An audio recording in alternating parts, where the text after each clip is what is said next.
di selamem têne cem te amadekariyên Newrozê dest pê kirine gelo wê îsal Newroz çawa be wê kî tê de beşdar be çi peyam wê tê de bêne belavkirin.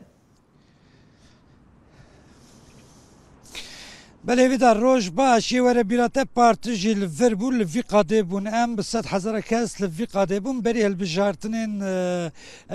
em bêjin giştî bûn ji ber wî jî Dem Partî Partiya Herêmên Demokratîk Newrozên sala par weke bangêşeyên hilbijartinan bi kar anî bûn bi rastî gelek jî gêr hatibû ji bo her du partiyan. Îsal jî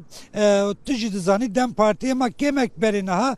doh bû eşaş nebin biryara girtin ku yê li yek bajaran yan jî li sed û yek navendan proseyê danasîna proseyê bikin bi xelkê re civînan pêk bînin ya danasîna vî proseyê ji ber wî jî ev Newroza îsal jî dibe ku veg û heze şiklekî ji Newrozê par ji bo danasîn yan jî vegotina vî proseya ku ana dimeşe ya aşîv çareseriya pirsa Kurd bêguman cudahiya vî Newrozê ji Newrozên salê borî hene niha ez li wî qadê me birê hevkarê min Mihemed Kanevî hinek dîmenên dev dorê bide nîşan ew platforma par jî hatiye hilweşandin hê nehatiye çêkirin niha hazirî dest pêkirine hem Dem Partî hem jî Partiya Herêmên Demokratîk cuda cuda kar û xebatê xwe dikin berê ku em wirin li vira dîsa asayîşê jî ji bo haziriyê xwe li vira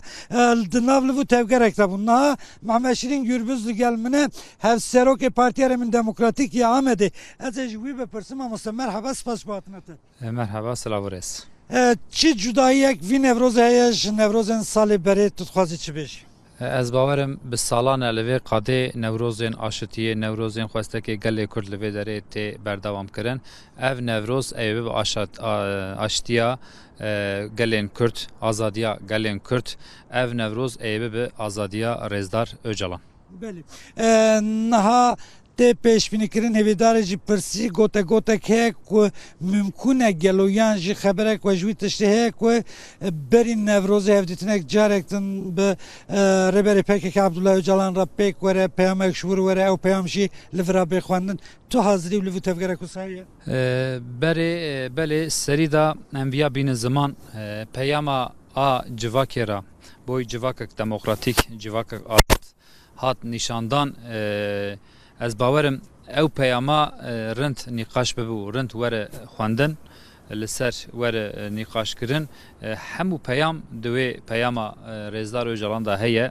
belê em jî hêvî dikin em jî bawerin ez bawerim me dixwest gel dixwest bi dengî wî bangazîkî bahtakirin temeniya me xwestekê me jî di vê Newrozê da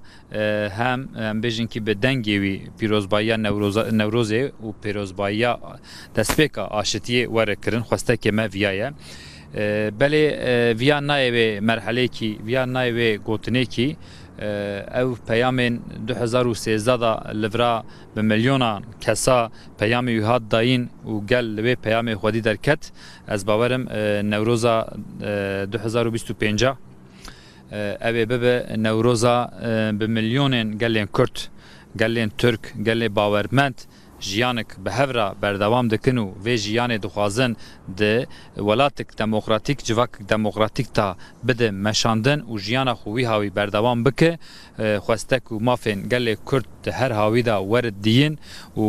mafên gelê Kurd zimanên gelê Kurd hunerên gelê Kurd were dayîn û girtîgehên em bêjin ki siyasî bi salan de girtîgeha dane werin berdan û vê Newrozê em bi hevra pîroz bikin. Ez vî bipirsim haziriyê we di çi radê de lîsteya mêvanên we hazirin mêvanên sürpriz hene mesela bo numune di Newroza 2013 da ji Herêma Kurdistanê mêvan hebûn ji Avrupayê ji welatên cuda cuda îsal ew lîste amade ye ya hê hûn haziriya wî dikin? Belê me giştika dî heyeta menan İmraliyê û heyetên partiyên Herêmên Demokratîk bi hevra çûn Başûrê Kurdistan jî hevdîtin bi hem partiyên hem hikûmetên Federasyona Kurdistanê ra jî hat kirin. Ez bawerim hîna amadeya kirina me berdewam dike. Ana lîsta me em bêjin ki em bewera parve bikin ne diyare. Ama hevserokê menên partiyên giştî, hevserokê menên îtifaqên giştî ew ê tev li me bin û gelên Kurd ew ê tev li vê Newrozê bibin û li hemû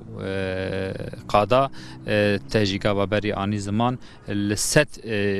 ciya hevdîtinên gel ew ê berî Newrozê werin kirin û dûra pîrozbayiya Newrozê, fînala Newrozê 21 Adarê li Amedê berî wî li der û dorê Amedê li hemû Tirkiyeyê, hemû Kurdistanê ew ê were kirin ama a giştî a girseyî peyamên ê were dayîn Newroza Amedê ye, pîrozbayiya Amedê jî cuda ye. 21 Adar'da. 21 Adarê ye. Gelek spas, bele Mehmet Şirin Gürbüz hevserok Partiya Remi Demokratîk Amedê hêvîdar